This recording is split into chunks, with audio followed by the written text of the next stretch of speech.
his life? That's the question. Something not necessarily leading to a plot. Virginia Woolf. I have only this one heart. No one can know it but me. Junichiro Tanizaki. Part 1. 1. There hadn't been a rainier May in Tokyo for decades. The smudgy grayness streaking the overcast sky had been dimming to a deep, deep indigo day after day. Hardly anyone could recall such cataclysmic quantities of water.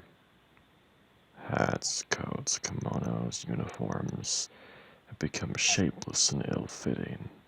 Book leaves, documents, scrolls, maps began to warp. There, a wayward and prudent butterfly was struck down in mid-flight by rainstorms. Down to the asphalt where water-filled depressions tenaciously reflected the luminous neon signs and paper lamps of restaurants at night. Artificial light cleaved and divided up by the rhythmic pelting of endless downpours. A handsome young officer had committed some transgression or other, and he now intended to punish himself in the living room of an altogether nondescript house in the western part of the city. The lens of the camera was inserted into a corresponding aperture in the wall of the adjoining room, the hole's edges insulated with strips of fabric so that the humming of the apparatus might not disturb the delicate scene within. Kneeling down, the officer opened his white jacket left and right, and with almost imperceptibly trembling yet precisely searching fingertips, he located the correct spot and leaned forward, grasping for the wispy sharp tanto lying before him on a sandalwood block. He paused, listening, hoping to hear once more the sound of the falling rain, but there was merely a quiet and mechanical whirring behind the wall.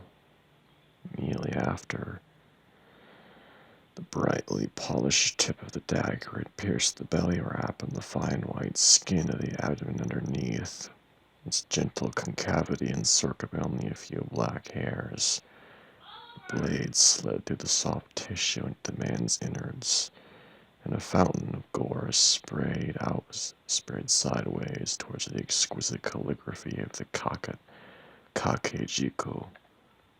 It looked as if the cherry red blood had been intentionally spattered by an artist who had shaken out his brush with a single whip-like motion of his wrist and crossed the scroll, hanging there in the alcove in delicate simplicity.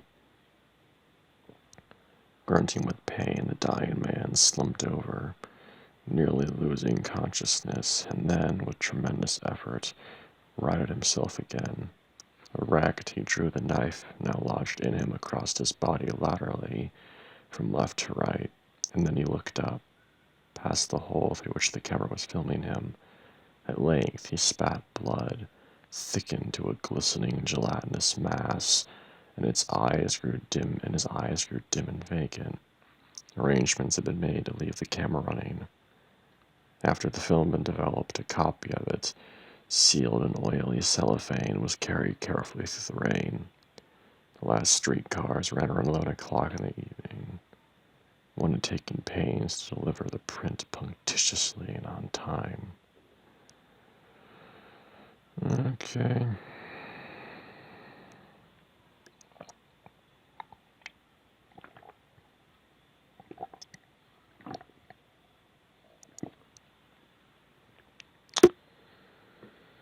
Interesting first chapter. I really like the prose style. I'm not really sure where this is going to go, though.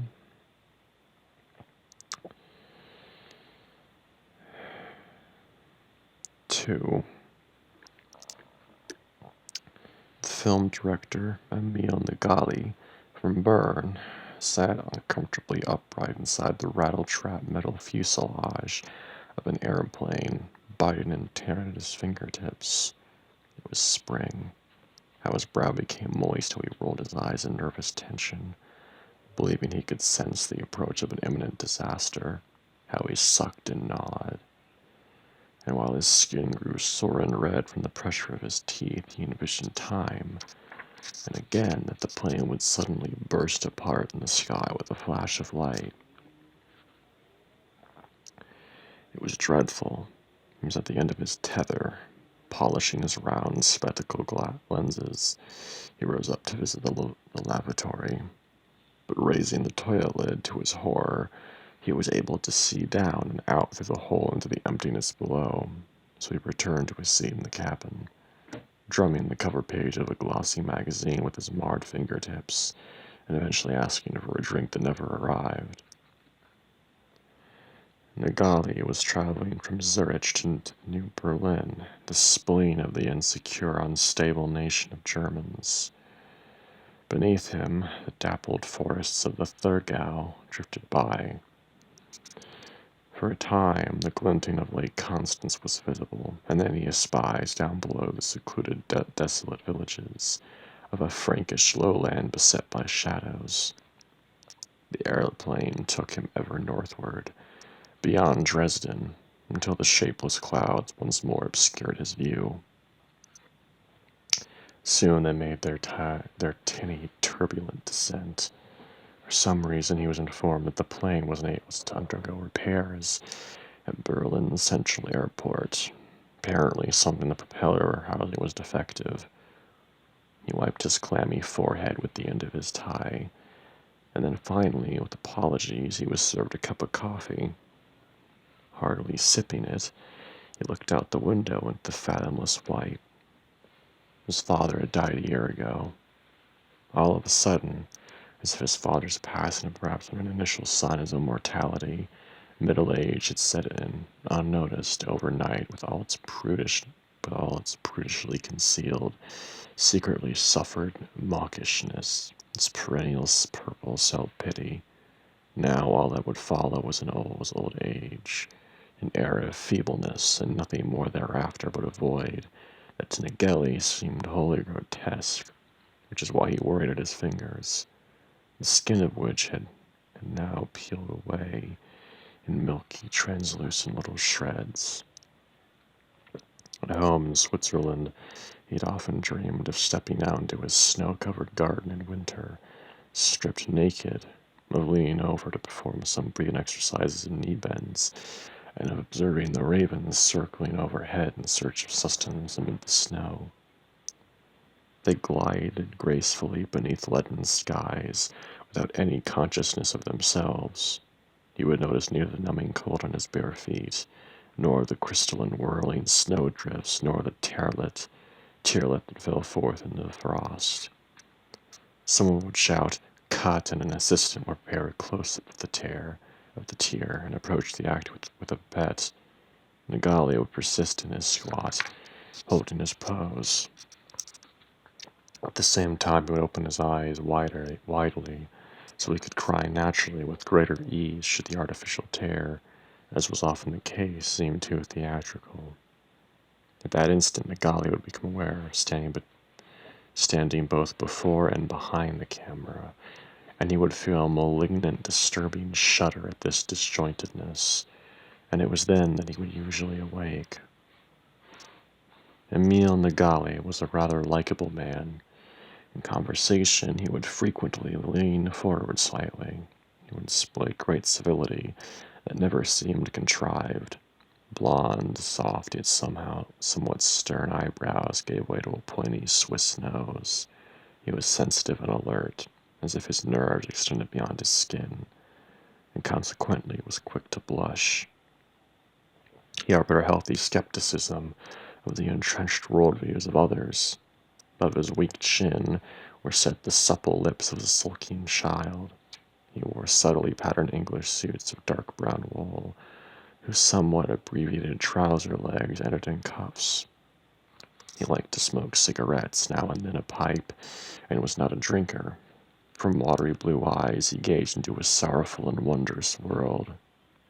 He pretended to like eating hard-boiled eggs with coarse bread and butter, and slices of tomato more than anything else, but in truth he intensely disliked the process of consuming food, which bored and, indeed, occasionally repulsed him, and thus, whenever by supper he had again ingested nothing but coffee, his friends tended to suffer from his unpleasant moods, brought on by his low blood sugar levels. Nagali was losing his light blonde hair on both his brow as well as his crown. He began combing a lengthy strand from his temple over his thus repudiated pate. To conceal the gradual, persistent slackening of his double chin, he had grown a full beard that, disappointed at the result, he had hastily shaven off again. Those wrinkly, dark bluish rings under his eyes, which used to appear in the morning, in the mirror only in the brightness of morning, now no longer faded over the course of the day. His sight, were he to remove his varied spectacles, grew more myopic by degrees. Blurry haziness set in, and his full moon-shaped belly, which stood in marked contrast to the rest of his slender frame, could no longer be sucked in regularly enough to be invisible. He began to sense an all-encompassing limpness, an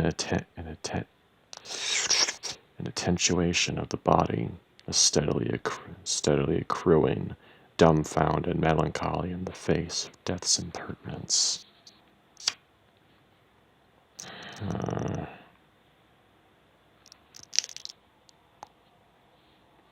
Very short chapters, but I'm liking it.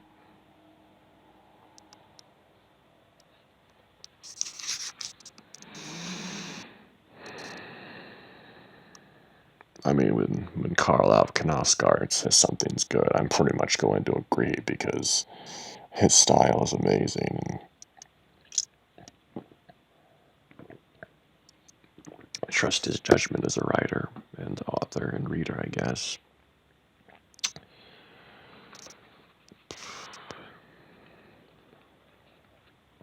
Three. Nagali's father had been a lithe, almost delicate man, made somewhat smaller by life. His shirts were always of a certain preciousness, and the very spot at which his trim cuff enveloped his wrist to reveal both his thin gold wristwatch and his slender hand, tinged with hair on its side, filled young Emile with a vague, mute, and almost sexual longing that his own hand might one day rest on a white tablecloth of a sophisticated Bernese restaurant in similar elegance, at once an expression of pantheresque power poised to strike of genteel restraint. God, what a good sentence. Fuck.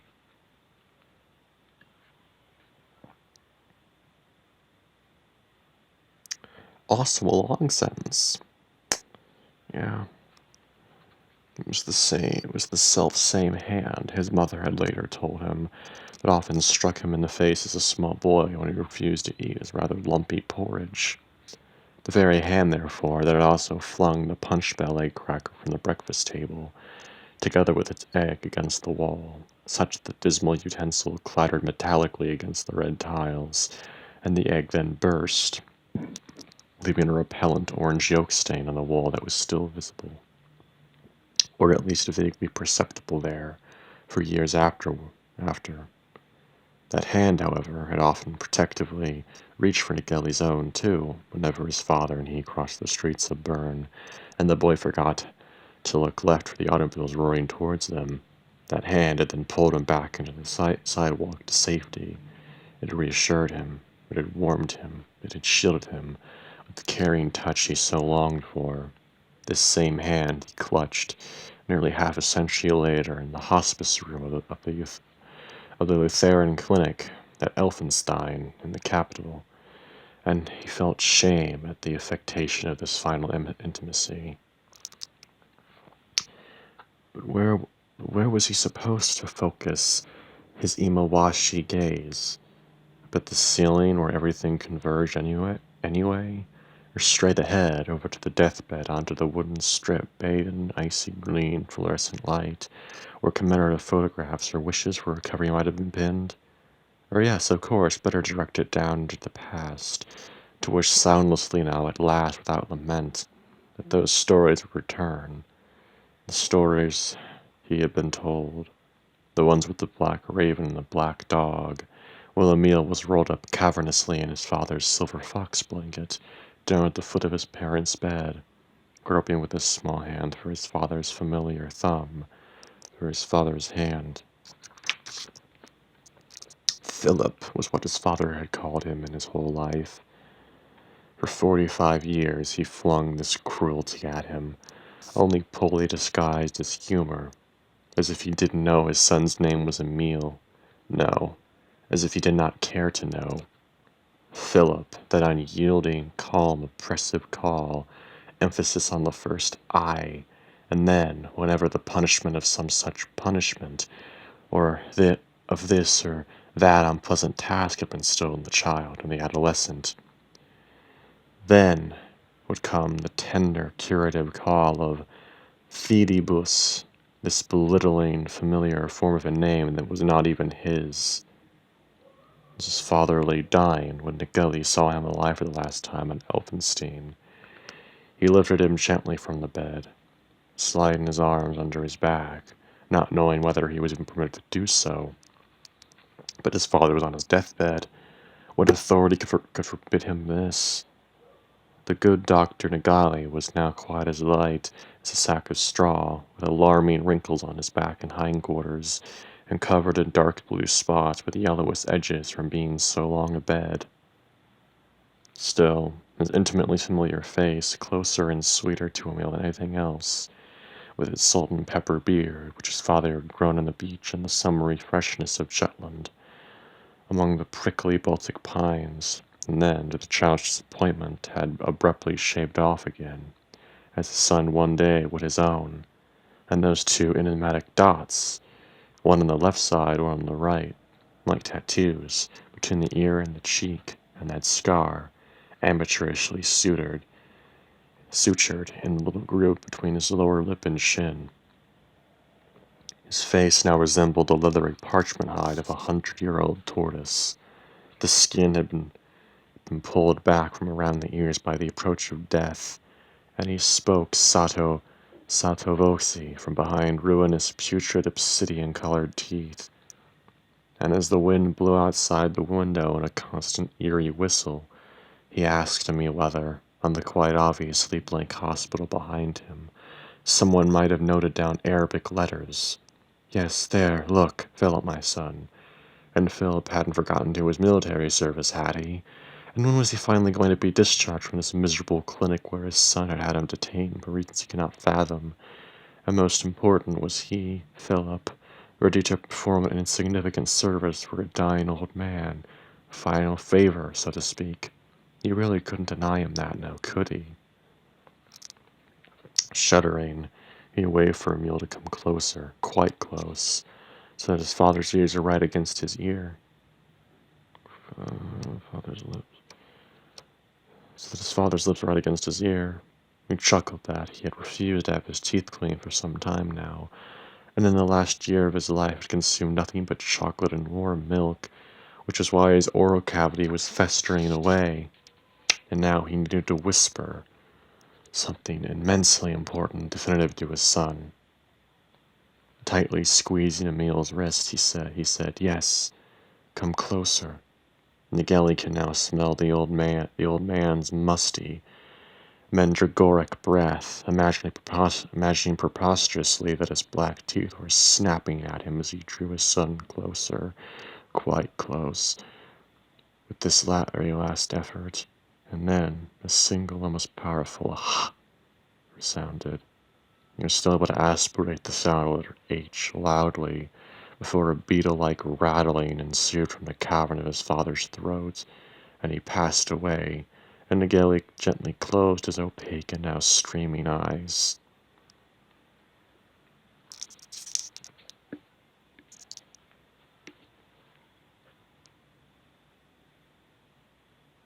Wow.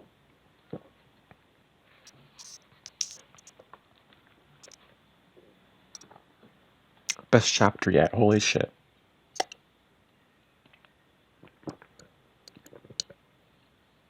Holy fucking shit. Wow.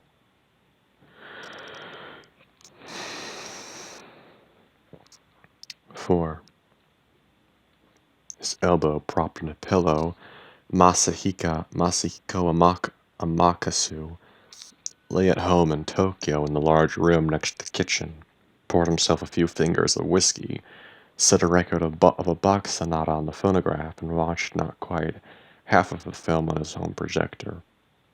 He made it no further than the sequence in which the young man, out of whose belly the haft of the knife jutted so lewdly, spouted carnage. Amakasu could not bear to look at blood. Such things were deeply repulsive. He felt himself paralyzed with this cinematography. Oh boy, wow. That's a fucking... okay. He felt himself paralyzed by this cinematography. I can pronounce it, I'm just having trouble. He felt himself paralyzed by this cinematographically recorded, dehumanized imago of the real.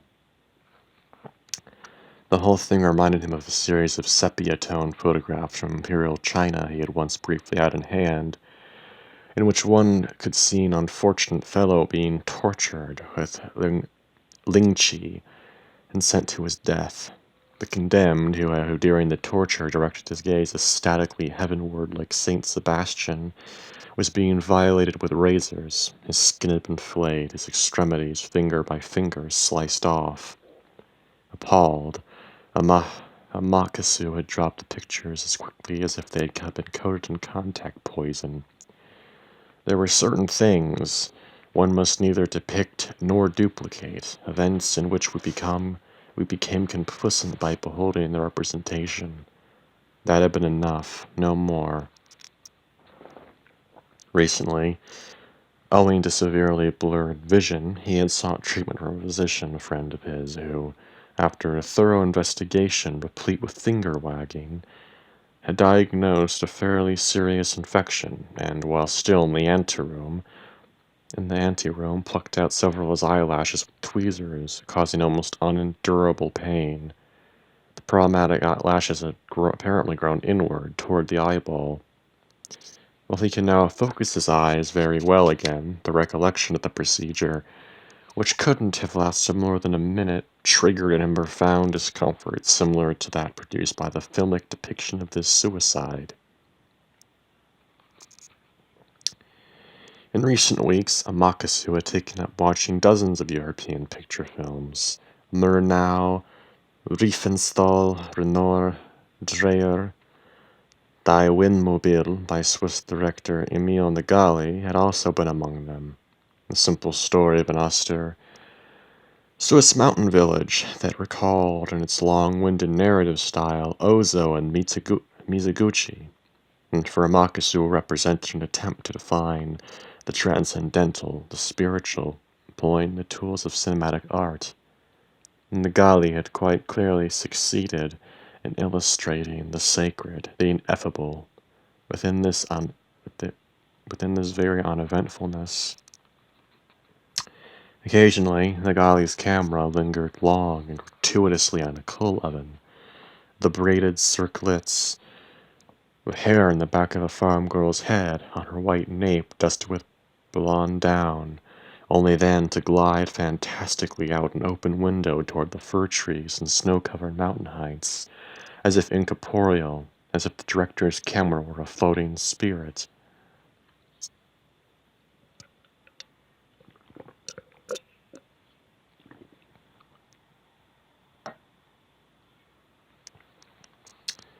Amakasu had often dozed off while examining this Swiss film, uncertain whether this was for a few seconds or for whole minutes at a time.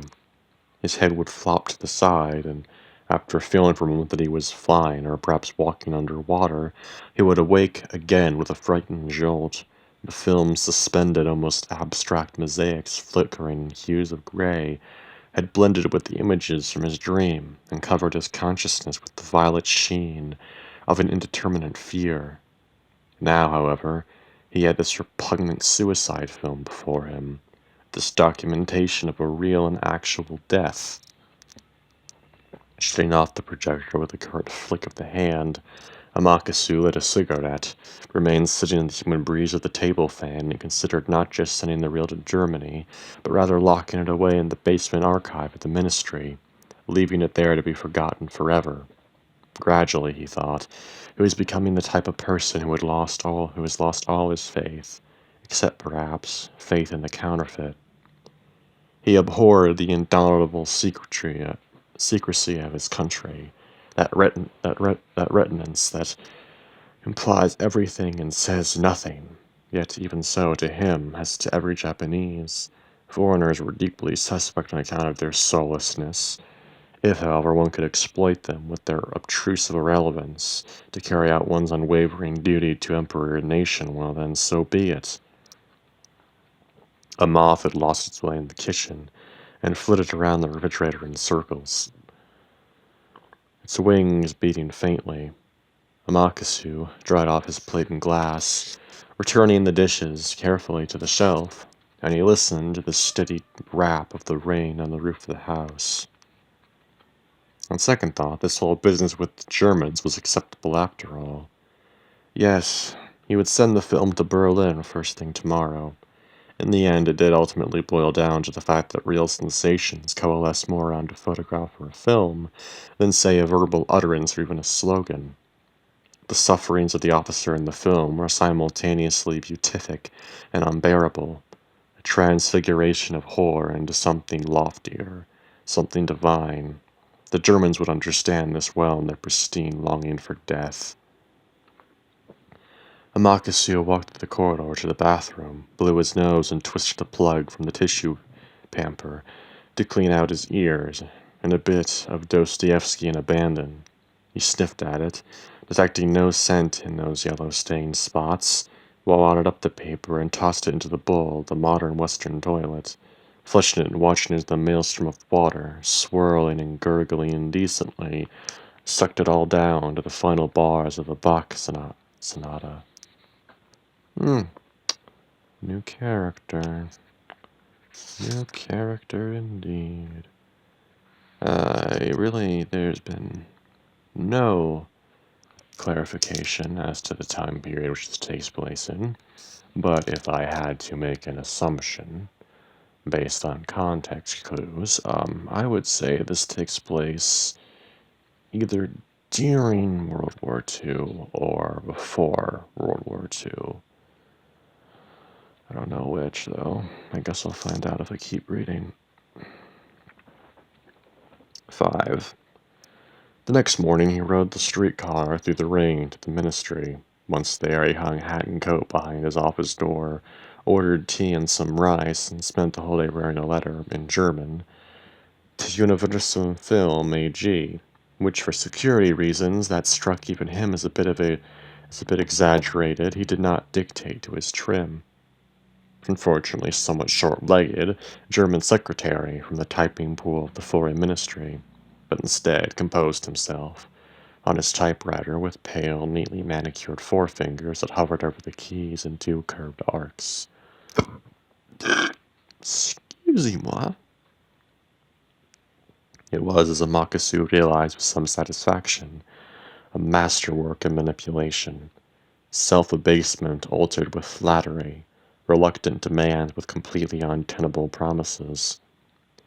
He requested that they please send specialists from Germany with all haste, ready to work in Japan with the excellent lenses of Carl Zeiss and the wholly superior film processing of Agfa, to shoot and produce here, and thereby, if one might phrase it like this, counteract the seeming omnipotence of American cultural imperialism, the manifestations of which had spread like a virus throughout the Showa Empire, most especially within the realm of film, thus of course making its way into the street and among the people. This was why, for example, a quota had recently been implemented to protect and foster the beleaguered Japan film industry. The catalyst for his decision to approach Germany, the great nation of cinema, he wrote, had been a secret meeting with representatives from the Motion Picture Producers and Distributors of America and a consul general of the United States, during which they had advised Makasu to reopen the domestic film market, which naturally included the old colonies of Korea and Taiwan, as well as Manchukuo, I probably said that wrong, the new overseas territory, to American motion pictures, which were being shut out by introducing said quota, lest they find themselves forced in the future, so sorry to say, to not cast out only all villains, but also generally all negatively connoted roles in each and every U.S. production, solely with Japanese-born actors. Although this, Amakasu wrote, had been a truly elegant chess move that Japan would quite certainly also have chosen to make itself had been in the American position, their domestic film productions aimed at the Asian market were unfortunately not nearly as influential as those of the United States. We lack, he wrote, the timelessness of plot, the exportability, the universally comprehensible craftsmanship. Japanese film were, if one might put it so simply, just not good enough for them to keep pace with the Americans. And thus arose the compelling notion of allying oneself with Germany, the only country whose cultural foundation deserves as much respect as one's own. Hence the wish, hereby stated officially, me proud actually putting such nonsense down on paper, to establish a celluloid axis between Tokyo and Berlin. Okay, yeah, this definitely takes place before World War II. And then came to the heart of the matter, the truly important detail amid all the window dressing. They should send him, if he might ask. Oh shit. This fucking video is getting a bit too long. Oh shit. Or several of them if they liked, but he was thinking primarily of Arnold Funkt, whose Sturm über dem Mont Blanc he'd watched with deep admiration. Something was conveyed there, behind the things depicted, that had touched his soul. With Funkt behind the camera, one enters a forbidden, mysterious, Holderlinian zone. This echo chamber is German through and through, but universal as well, which even he as a Japanese can appreciate quite clearly. He will take the liberty and put it bluntly. If Funkt is not available, might he then hope for Fritz Lang? Frederick Murnau and Karl Fernard are of course already hopelessly and irretrievably in Hollywood, alas, Murnau, having even recently died there in an automobile accident.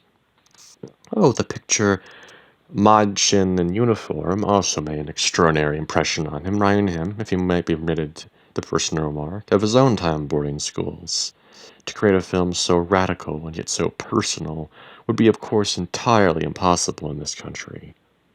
They could also send him Austrian or Dutch directors if they liked. Hotel expenses, travel costs, per diems, lupsum honoria, everything would be paid for by the ministry. That this cultural exchange has the support of the highest echelons is entirely self-evident, and should certain German officials want to visit as well, and thereby get to know the Japanese Empire and all its excellence, then they'd be most wholeheartedly welcome.